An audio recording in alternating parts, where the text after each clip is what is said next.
हाँ तो भाई और बहनों सब कैसे मौज में। उम्मीद करता हूँ सब मौज में होंगे। ये पार्ट थर्ड है, चैप्टर नंबर 5 प्राइमरी एक्टिविटीज़ का। इसमें अपन पढ़ेंगे मेडिटेरियन एग्रीकल्चर। अब मेडिटेरियन एग्रीकल्चर है तो ये मेडिटेरियन के आसपास वाले इलाकों में होगा। और ये प्रैक्टिस कहाँ कहाँ, मतलब हाईली स्पेशलाइज्ड एग्रीकल्चर होता है। ये प्रैक्टिस कहाँ कहाँ पे होता है लिखा हुआ है। Practice in the countries either side of the Mediterranean country, Mediterranean sea in Europe. इसमें ये जो रीजन दिए हुए हैं, नॉर्थ अफ्रीका कहाँ से, टूनेशिया से लेके अटलांटिक, नॉर्थ अफ्रीका टूनेशिया से लेके अटलांटिक शोर तक, है ना। South west part of Australia हो गया, south west part of Chile हो गया, सेंट्रल सॉरी अफ्रीका हो गया, सेंट्रल चिली हो गया, सदर्न कैलिफोर्निया हो गया। यहाँ पे प्रैक्टिस होते हैं। और इम्पोर्टेंस यहाँ का सबसे मेन जो इम्पोर्टेंट चीज़ है वो यहाँ का सिट्रस फ्रूट। और ये स्पेशलाइज किसके अंदर है, विटिकल्चर और ग्रेप्स कल्टीवेशन के अंदर। जो बेस्ट क्वालिटी वाइन होती है ना, जो सबसे बढ़िया वाइन होती है वो इधर से बनकर आती है ना। ये देखो, important supplier of citrus fruit, मतलब सिट्रस मतलब जैसे सिट्रस मतलब जैसे नींबू है ना, सिट्रस फ्रूट है, मतलब जिसमें भी थोड़ा नीम, मतलब सिट्रस समझो यार, थोड़ा नमकीन वाला। हाँ, best quality of wine, distant distinct flavour, अलग ही प्रकार का फ्लेवर यहाँ से प्रोड्यूस हो जाती है। और जो ग्रेप से बनती है, विटिकल्चर मतलब ग्रेप कल्टीवेशन। और जो बेकार ग्रेप्स होते हैं ना, उनसे क्या बन जाती है, किशमिश बन जाती है, रेसिन। और ये करंट आइसक्रीम आती है ना, करंट आती है, मतलब ब्लैक करंट ऑलिव आइसक्रीम, ये इन सब की आती है ना। और ये ऑलिव और फिक्स भी प्रोड्यूस करते हैं। और इसका एडवांटेज क्या है, ये मतलब यहाँ पे जितनी भी क्रॉप्स होती है ना, ये विंटर जितनी भी क्रॉप है वो सारी की सारी, हाँ जितनी भी,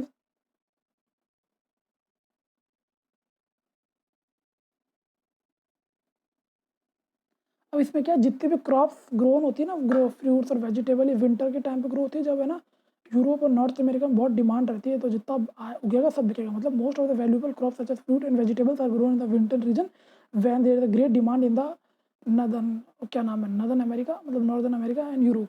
ठीक है, ये क्या नाम है, कमर्शियल है का, ये वापस से पढ़ लें एक बार। हाईली स्पेशलाइज्ड कमर्शियल एग्रीकल्चर है। प्रैक्टिस कहाँ पे होता है, मेडिटेरियन के इधर उधर रीजन में, टूनेशिया से लेकर अटलांटिक, टूनेशिया से लेकर अटलांटिक शोर के अंदर, सदर्न साउथ वेस्ट अफ्रीका हो गया, साउथ वेस्ट ऑस्ट्रेलिया हो गया, सेंट्रल सदर्न चिली हो गया, सेंट्रल अपना कैली क्या नाम है, सदर्न कैलिफोर्निया हो गया, और सेंट्रल चिली हो गया। सिट्रस फ्रूट होती है, सिट्रस फ्रूट होता है यहाँ पे। विटिकल्चर ग्रेप्स कल्टीवेशन होते हैं। अच्छे वाले ग्रेप्स की क्या नाम है, ये क्या नाम है, वाइन बनाते हैं। बेकार वाले के लिए रेजिन्स बना देते हैं। और ये क्या नाम है, रेजिन्स और करंट्स और ऑलिव और फिग्स भी बन जाती है। और ये सारी की चीज़, सारी फ्रूट्स और वेजिटेबल तब उगाते हैं जब नॉर्थ अमेरिका और यूरोप के अंदर डिमांड होती है, सर्दियों के अंदर। ठीक है जी। अब अपन पढ़ेंगे नया टॉपिक। टॉपिक का नाम है मार्केट गार्डनिंग और हॉर्टिकल्चर। हॉर्टिकल्चर मतलब होता है फ्लावर्स की खेती, है ना। जो मार्केट गार्डनिंग और हॉर्टिकल्चर होता है ना, हाईली स्पेशलाइज्ड होता है in the cultivation of the cash crop या हाई वैल्यू क्रॉप, है ना। कौन कौन सी, मतलब लाइक द फ्रूट्स हो गए, बढ़िया वाले महंगे फ्रूट्स, फ्लावर और वेजिटेबल। अब इसमें है क्या, फार्म काफ़ी स्मॉल है, लेकिन मार्केट गार्डनिंग है, कैपिटल इंटेंसिव भयंकर होगा, लेबर इंटेंसिव भी होगा, है ना। अब देखो इसको कैसे याद करना, use of irrigation, H seed, fertiliser, insecticide. अब देखो कि तुम इरिगेशन को याद मत करो, तुम बस इसे याद कर लो, फर्टिलाइजर और इंसेक्टिसाइड। अब देखो जहाँ पे फर्टिलाइजर, इंसेक्टिसाइड और एच सीड इस्तेमाल होती है ना, हाई ईल्ड वैरायटी सीड, ये जहाँ भी इस्तेमाल होगी वहाँ इरिगेशन तो होगा। विदाउट इरिगेशन ये क्रॉप ग्रो ही नहीं होगी। इनकी डिमांड होती है कि हाई, मतलब एच कहीं जा रही है तो वहाँ पे इरिगेशन होना ही देना ही पड़ेगा। अपन ने हिस्ट्री में पढ़ा था कि मुगल टाइम पे वहाँ पे ऐसा नहीं था कि प्रिमिटिव वही उगती थी वहाँ पे, मतलब कैश क्रॉप उगती थी। और उसके लिए मतलब वहाँ था ना कि इरिगेशन डेवलप क्यों, क्योंकि वहाँ पे कैश क्रॉप उगती थी, शुगर केन हो गया, कॉटन हो गया, जूट हो गया। ये नेचुरल पानी से उग नहीं सकती, आर्टिफिशियल आपको देना पड़ेगा, आर्टिफिशियल देना पड़ेगा, इसलिए वहाँ पे इरिगेशन डेवलप करना पड़ा। इसलिए फार्मिंग स्मॉल है लेकिन लेबर इंटेंसिव भी है, कैपिटल इंटेंसिव भी है ये। और इसके अंदर क्या बोलते हैं, इरिगेशन क्यों देना पड़ेगा, क्योंकि यहाँ पे फर्टिलाइजर, इंसेक्टिसाइड, पेस्टिसाइड और एच इस्तेमाल होती है। यहाँ पे ग्रीन हाउस और आर्टिफिशियल लाइटिंग का इस्तेमाल करता है ठंडे इलाके के अंदर। और ये लोकेटेड अर्बन एरियाज के अंदर, मतलब ऐसी जगह होती है जहाँ पे गुड ट्रांसपोर्टेशन फैसिलिटी हो, जो स्टेट से फैक्ट्री में, फैक्ट्री से फार्म में ले जाए, है ना। Good transportation link urban centre where high income group और कंज्यूमर्स लोकेटेड, मतलब ये ऐसी जगह लोकेटेड होती है यहाँ पे, मतलब मार्केट बढ़िया हो, हाई क्लास लोग हो जो खरीदे भी, ऐसा नहीं कहीं पे लगा दो तुम वो खरीद ही नहीं रहे, फिर तुम दूर दूर जा रहे हो। मतलब located where good transportation link with urban centre, मतलब located in the area where good transportation link urban centre where, जहाँ पे हाई इनकम ग्रुप रहता है। रीजन कौन कौन से हैं, वही अपना नॉर्थ वेस्ट यूरोप हो गया इस साइड वाला, और नॉर्थ वेस्ट यूरोप हो गया, नॉर्थ अमेरिका हो गया, नॉर्थ ईस्ट अमेरिका हो गया, और तो क्या बचा अपना मेडिटेरियन रीजन हो ही गया अपना आजू बाजू का। और अब पढ़ेंगे नीदरलैंड। जो नीदरलैंड है ना, वो स्पेशलाइज्ड है, किस चीज़ के अंदर स्पेशलाइज्ड है? फ्लावर उगाने में और हॉर्टिकल्चर, मतलब फ्लावर उगाने में, है ना। फ्लावर, कौन सा फ्लावर में स्पेशल है? Tulip. Netherland specialise in the flower and the horticulture crop, specially the tulip.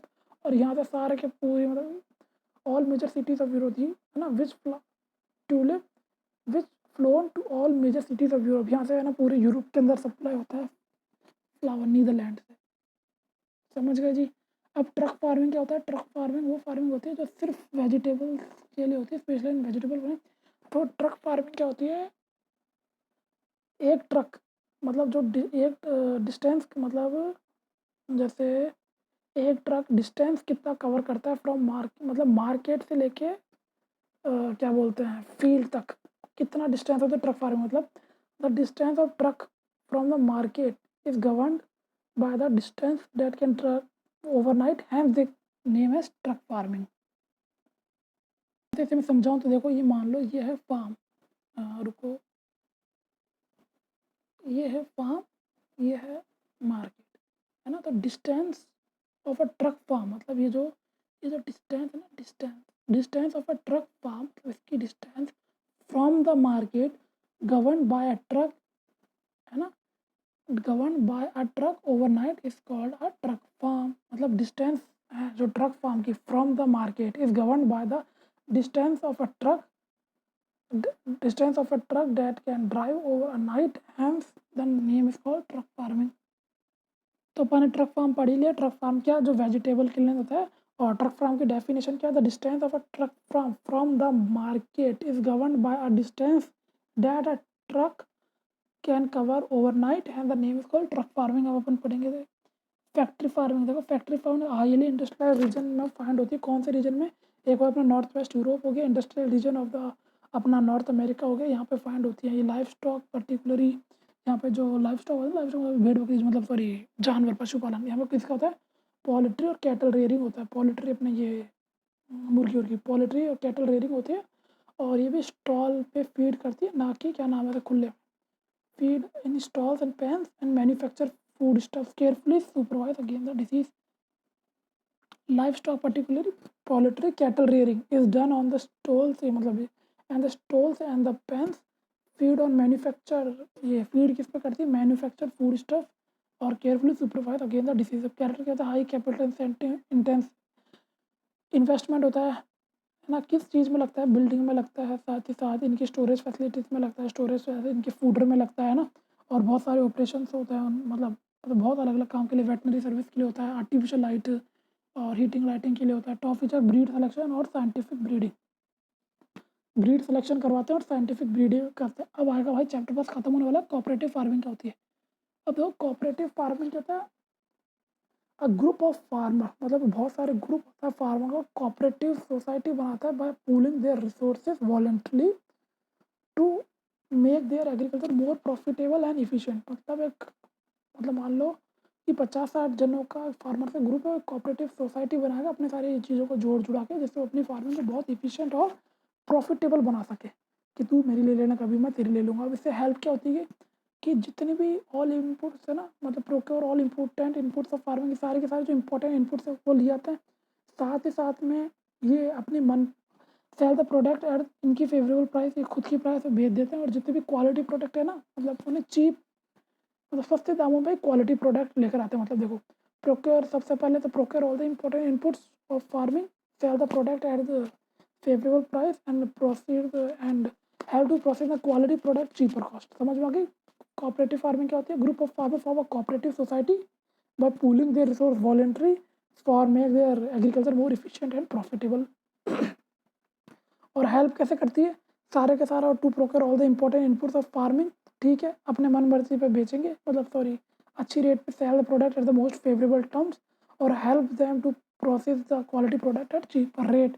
और ये डेनमार्क में फाउंड हुई थी ओरिजिनली। सबसे पहले तो बहुत सेंचुरी तक वेस्टर्न यूरोप में हुई थी, लाइक द डेनमार्क हो गया, बेल्जियम हो गया, नीदरलैंड हो गया, स्विट्जरलैंड हो गया, मतलब डेनमार्क हो गया, बेल्जियम हो गया, नीदरलैंड हो गया, स्वीडन हो गया, इटली हो गया। इसकी मैंने ट्रिक बना रखी थी DBMS, अपने कंप्यूटर में पढ़ा था डाटा बेस मैनेजमेंट सिस्टम। तो मैंने DBMS बना रखा है, एम को काट के एन कर देना, ये यहाँ पे ये लिखा हुआ है, बस इसको एम को काट के एन कर देना। D for Denver, B for Belgium, N for Netherlands, S for Sweden और इटली। डेनमार्क में ये बहुत सक्सेसफुल हुआ था, सबसे पहले यहीं पे हुआ था ही डेनमार्क में सो सक्सेसफुली डेट हर फार्मर कोऑपरेटिव है। अब कलेक्टिव फार्मिंग का कोज क्या होता है? अब देखो इसका जो basic principle behind the collective farming और कोलकोलो इज द सोशल ओनरशिप, मतलब social ownership of labour and production. मतलब जो भी मतलब लेबर और प्रोडक्शन होगा, सोशल ओनरशिप होगी, मतलब वो सबका होगा वो। हाँ, तो क्या था मतलब बेसिक प्रिंसिपल क्या है इसका कि सोशल ओनरशिप हो, किस चीज़ की सोशल ओनरशिप? प्रोडक्शन और कलेक्टिव लेबर की। इंट्रोड्यूस कहाँ पे हुआ था? सोवियत यूनियन, जो आज के टूट उठा के USSR जो सोवियत यूनियन थे, वो क्या बन रखा है अपना Russia. Introduce in the Soviet Union to improve the inefficiency, किस चीज़ की inefficiency? Agriculture and boost the agriculture production. Agriculture बढ़ेगा तो सेल्फ सफिशिएंसी आ जाएगी। अब फार्मर थे ना, वो यूज टू पूल, वो पूल करते क्या था, मतलब इकट्ठा क्या करते थे? एक तो करते थे अपना लेबर, एक करते थे टू, और एक करते थे अपना क्या बोलते हैं लाइव स्टॉक। लेबर, लैंड और लाइव स्टॉक, मैंने टूल गलत बोल दिया था। Farmer use to pool in all three resources, मतलब क्या पूल करते थे? Land, labour, livestock, land, labour, livestock. ठीक है, बेसिक प्रिंसिपल क्या था? सोशल ओनरशिप कहाँ पर रिलीज हुई थी? सोवियत यूनियन के अंदर। पूल क्या करते हैं? लैंड, लेबर और लाइव स्टॉक। ठीक है, और इनको मतलब थोड़ी सी ज़मीन मिलती थी खुद के लिए। However they were allowed to retain only small portion of a land for their own purpose, है ना, to grow crop in order to meet their daily requirement, है ना, लिखा हुआ ना, retain very small plot to grow crop in order to meet their daily requirement. अब अपन पढ़ेंगे आखिरी चैप्टर भाई, बहुत बड़ा हो गया चैप्टर, 3 पार्ट बन गए।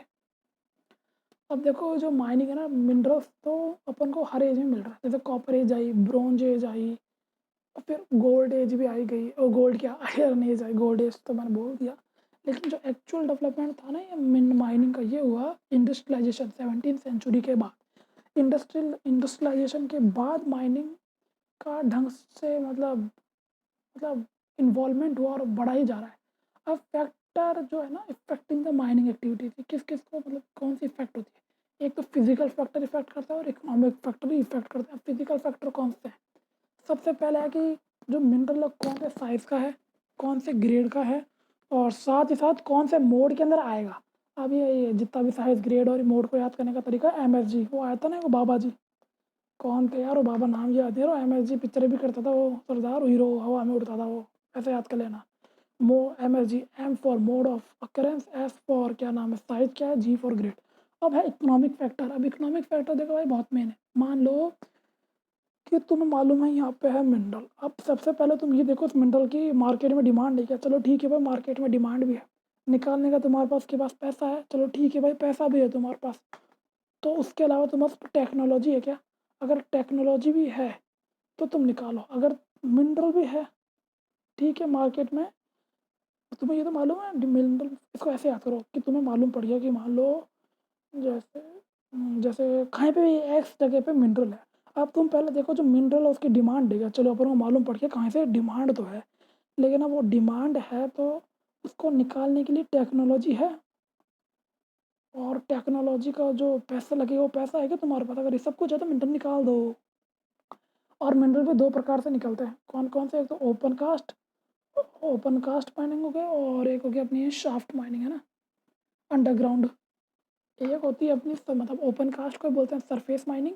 सरफेस माइनिंग मतलब सरफेस मतलब ज़्यादा अंदर नहीं जाना, सरफेस माइनिंग ओपन कास्ट। और एक होता है अंडरग्राउंड माइनिंग और शाफ्ट माइनिंग। शाफ्ट जाता है अंदर, गैलरियाँ बनती है और मेंडल निकाल के लाते हैं। और ये माइनिंग को अपन किस बेसिस पर डिवाइड कर रहे हैं, ये कि मोड ऑफ अकेरेंस, किस हिसाब से कौन सी निकलेगा, और नेचर ऑफ ओर, इसके हिसाब से अपन डिवाइड करेंगे। सरफेस माइनिंग, ओपन कास्ट, ये एक ही नाम है, और अंडरग्राउंड, शाफ्ट। अब जो है सरफेस माइनिंग और ओपन कास्ट में ईजिएस्ट एंड चीपेस्ट वे है माइनिंग का, है ना।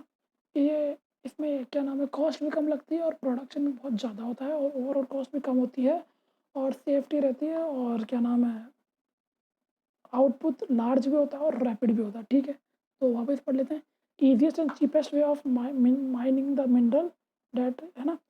ओवरहेड कॉस्ट होती है ना, वो भी बहुत कम होती है, such as safety precautions, equipment इसलिए लो, और क्या नाम है, आउटपुट भयंकर भी निकलता है और रैपिड भी निकलता है। मतलब सबसे सस्ता बढ़िया तरीका यही है, अगर पास में हो तो इसमें निकलता भी बहुत तेज़ी से और बहुत ज़्यादा निकलता है, और ओवरऑल कॉस्ट है जो क्या नाम है अपनी इनकी, ये सेफ्टी प्रिकॉशंस की, ये भी बहुत कम रहती है। अब अंडरग्राउंड और शाफ्ट माइनिंग, अब इसके अंदर क्या है, अंडरग्राउंड और शाफ्ट माइनिंग के लिए करना क्या पड़ता है, जब जो मिनरल है ना बहुत डीप डीप के अंदर होता है ना, तब इसका इस्तेमाल होता है ना, when the ore lie down deep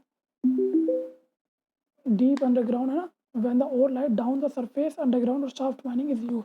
अब इसमें होता क्या है कि सबसे पहले जो शाफ्ट होती है ना, इन दिस मैथ, देखो एक सेकेंड, देखो इसके अंदर होता क्या है कि जो शाफ्ट होती है ना, सबसे पहले हो जाती है ग्राउंड के अंदर, फिर वहाँ से है ना अंडरग्राउंड, है ना, फ्रॉम गैलरी, फ्रॉम वेयर, एक बार शाफ्ट गई, फ्रॉम उधर जाने के बाद जो गैलरीज होती है हर जगह रेडिएट होती है और वहाँ से निकलता है मिनरल, है ना। तो मतलब डेफिनेशन क्या है, in this method vertical shaft have to be sunk, मतलब in this method vertical shaft have to be sunk from where galleries radiate from, है ना, radiate to reach the mineral. मतलब सबसे पहले वर्टिकल शाफ्ट जाएगी, उसके बाद अंडरग्राउंड गैलरीज रेडिएट होगी टू रीच द मिनरल। मतलब in this method vertical shaft have to sunk from where the underground galleries radiate to reach the mineral. अब इसमें जो ये था ना मिनरल, और एक्चुअली जो शाफ्ट जहाँ से गई है ना अंदर, उधर से मिनरल बाहर आता था और ट्रांसपोर्टेशन के लिए जाता था। अब इसके लिए चाहिए क्या क्या, मतलब इसमें चाहिए क्या, आपको ज़मीन से निकालना है, तो अब ऐसे याद करना, मैं बता दूँ कैसे याद करना है। ज़मीन में से ये निकालना है इसे, तो सबसे पहले ज़मीन में से निकालना है तो आपको ड्रिल करना पड़ेगा, ठीक है, ड्रिल करना पड़ेगा। अब आप अंदर जाओगे तो इंसानों के अंदर जाने के लिए तो है लिफ्ट, और सामान के बाहर जाने के लिए हॉलेज व्हीकल, है ना। वो एक होता है, ऐसे तुमने देखा होगा यार, गेम भी आता था टेम्पल रन टाइप, जिसमें वो गाड़ी होती थी, उसमें ना 4 पहिए की, वो उनमें से निकल के जाती थी बीच में। सबसे पहले जाके ड्रिल, ठीक है। अब इंसानों के अंदर बाहर जाने के लिए चाहिए लिफ्ट, सामान के अंदर बाहर जाने के लिए चाहिए हॉलेज व्हीकल, इंसान अंदर है तो वेंटिलेशन भी चाहिए, और क्या चाहिए, एक सेकेंड,